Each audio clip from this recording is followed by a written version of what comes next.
You know what changed about war? Its speed. Not only the speed of the weapons, the speed of the misunderstanding. For most of history, war still had a drag on it. You had distance, mud, weather, steel, bad maps, bad roads. I mean, human exhaustion, of course. A ruler could misjudge a rival, and the world would still have time to feel the mistake arriving. Now the mistake can arrive first. That is the difference. A warning can come before the truth. The launch window can open before the public understands the headline, and the margin between false signal and irreversible act can be shorter than the time it takes a newsroom to get its makeup on. Now, that is not just a stronger battlefield. That is a different condition of civilization because once human beings build weapons whose consequences outrun human reflection, war stops being merely a contest of force. It rather becomes a contest between power and judgment, between speed and wisdom, between what we are capable of destroying and what we are mature enough to control. That is the story tonight. How violence scaled, how the bomb broke the old grammar, how deterrence became a doctrine built on nerves, how close we've already come, and why the deepest danger in the nuclear age may not be the missile itself. It may be the few human minutes around it.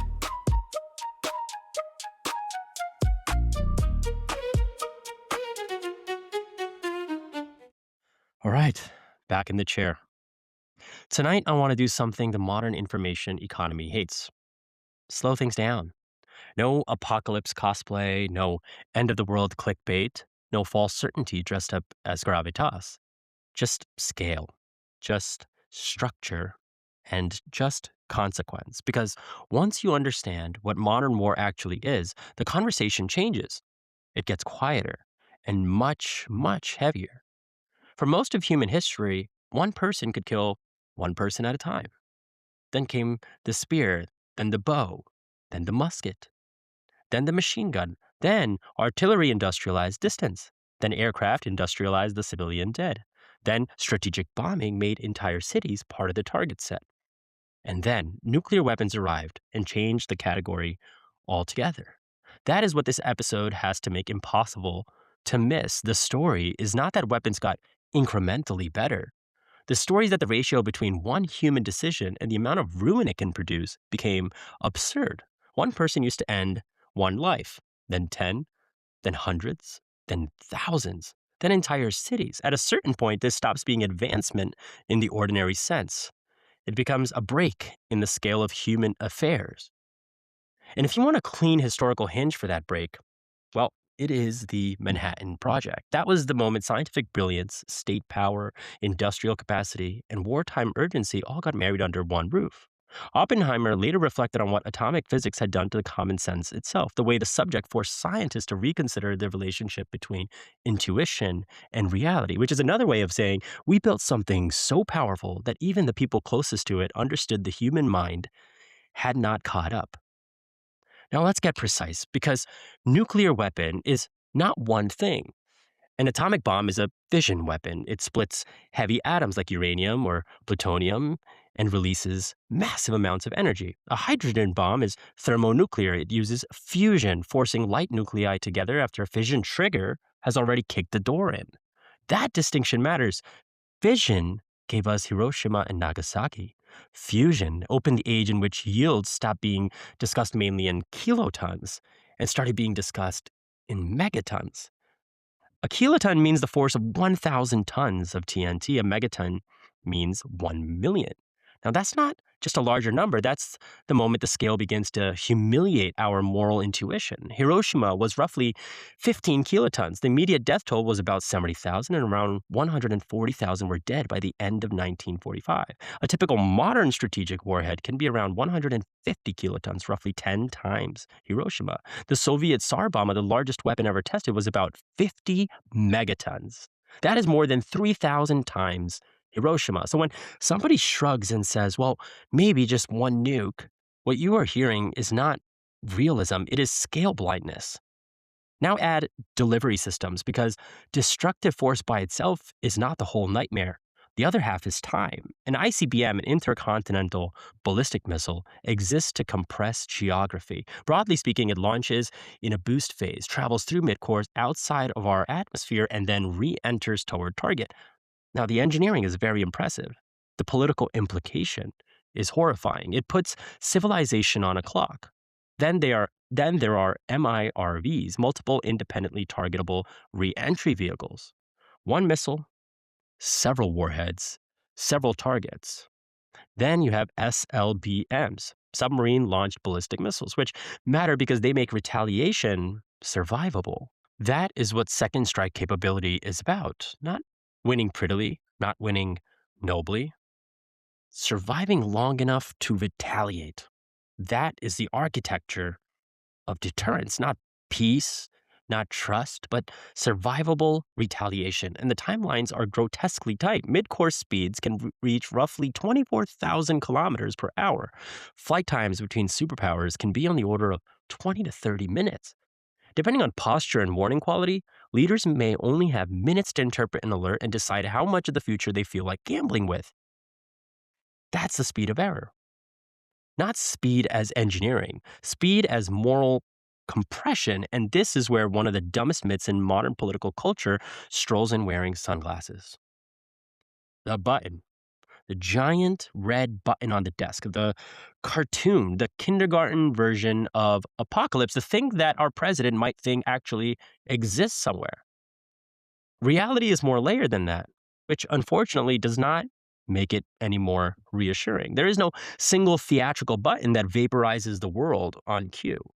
Real launch procedures run through authentication codes, command chains, military execution, and multiple human steps. So, no, we're not living inside a one button civilization. We're living inside a many step civilization whose survival still depends on those steps not failing in the wrong order at the wrong time. And that is where MAD enters the room. By MAD, I mean mutual assured destruction. An idea so bleak it almost sounds like satire, except it was one of the central operating assumptions of the nuclear age. The wager was simple. If both sides can retaliate after a first strike, then neither side should begin. Peace by hostage arrangement, stability by reciprocal nightmare. It held to a point, but it held on assumptions that look a lot flimsier when spoken aloud. Accurate warning systems, rational leaders, working communications, no catastrophic false alarm, no cyber spoofing, no ideology wild enough to outrank self preservation, no one deciding in a fit of humiliation that history should burn with them in it. That is not stability in the ordinary sense. That is civilization balanced on a procedural edge. One of my favorite lines on the subject came from Einstein in a telegram in 1946, reported the next day in the New York Times. He wrote, "The unleashed power of the storm has changed everything save our modes of thinking, and we thus drift toward unparalleled catastrophe." That line lands because it doesn't scream, but rather notices the whole problem in one breath. The atom changed the scale. The mind did not. And history has already shown how thin the ice can get.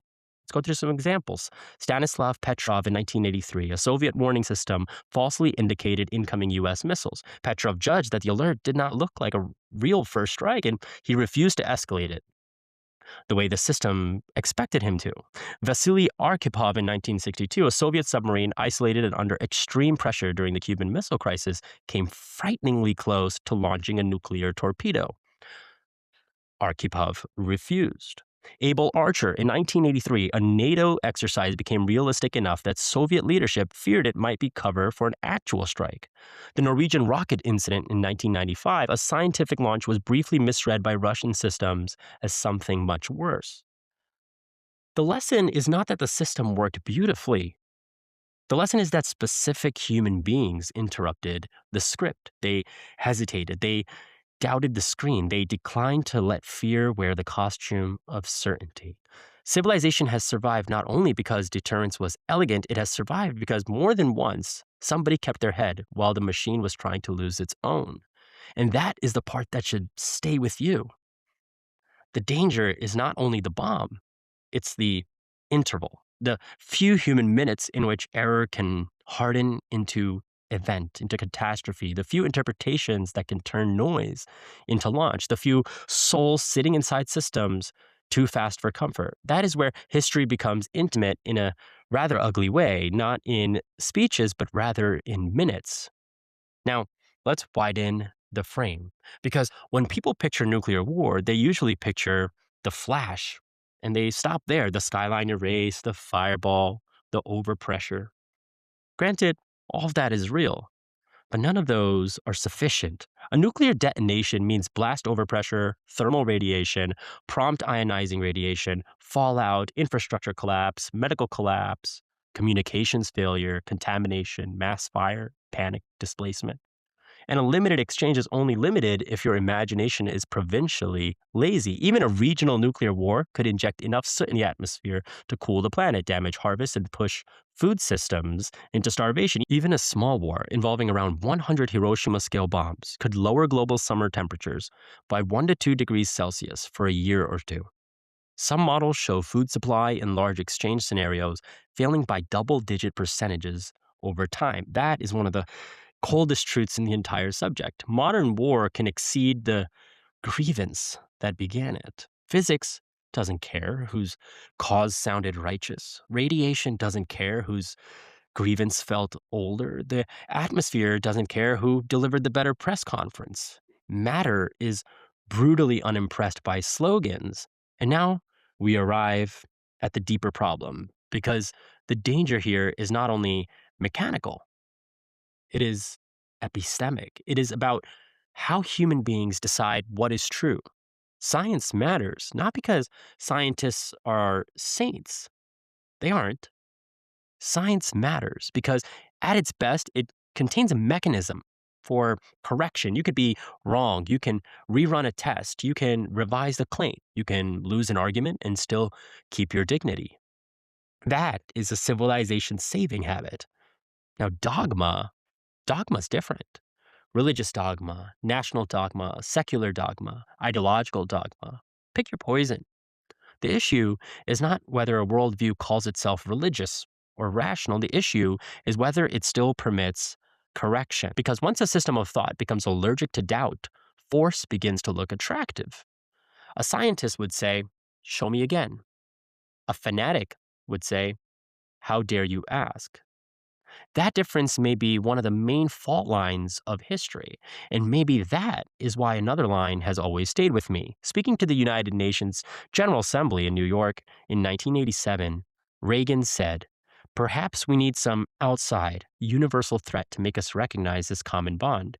How quickly our differences worldwide would vanish if we were facing an alien threat from outside this world." It's a strange line, but I think it's a really powerful line because in the nuclear age, the outside threat is no longer imaginary. It is our own power, returned to us at a massive scale. The center of the episode is not doom, it is adulthood. The adulthood required of a species whose tools have become too consequential for vanity. The real crisis may not be that we became too powerful. That part is obvious. The real crisis is that we became too powerful to remain intellectually childish, too powerful to let pride outrank restraint, too powerful to let myth outrank evidence, too powerful to let minutes of confusion decide the fate of millions. And yet, that is still exactly the kind of species we often seem to be. We're capable of symphonies, constitutions, surgeries, spaceflight, poetry, particle physics, and of course, love, and still juvenile enough to build a machine that can turn the future into a hostage negotiation. That should sober you. It sobers me. But sobriety is useful. Panic is cheap. Panic is theatrical and gets clicks and leaves the room dumber. Sobriety does something better. It sharpens the question. How much of our safety rests on the systems we barely understand? How much rests on restraint of strangers? How much rests on the hope that the next false signal lands in front of someone with enough nerve to doubt it? Those are the adult questions, and adulthood really is the subject tonight, not fantasy and not fatalism. Good old fashioned adulthood, which is why skepticism matters. instead of nihilism or cool guy cynicism. Skepticism, the sturdy kind, the kind that says, look, I may be wrong. My tribe may be wrong. My certainty may be too small for the scale for what is at stake. That's not weakness. That may be the last mature habit standing between civilization and its own reflexes. Welcome to the Never Late Show. We're not late, but the margin of error is not getting any wider.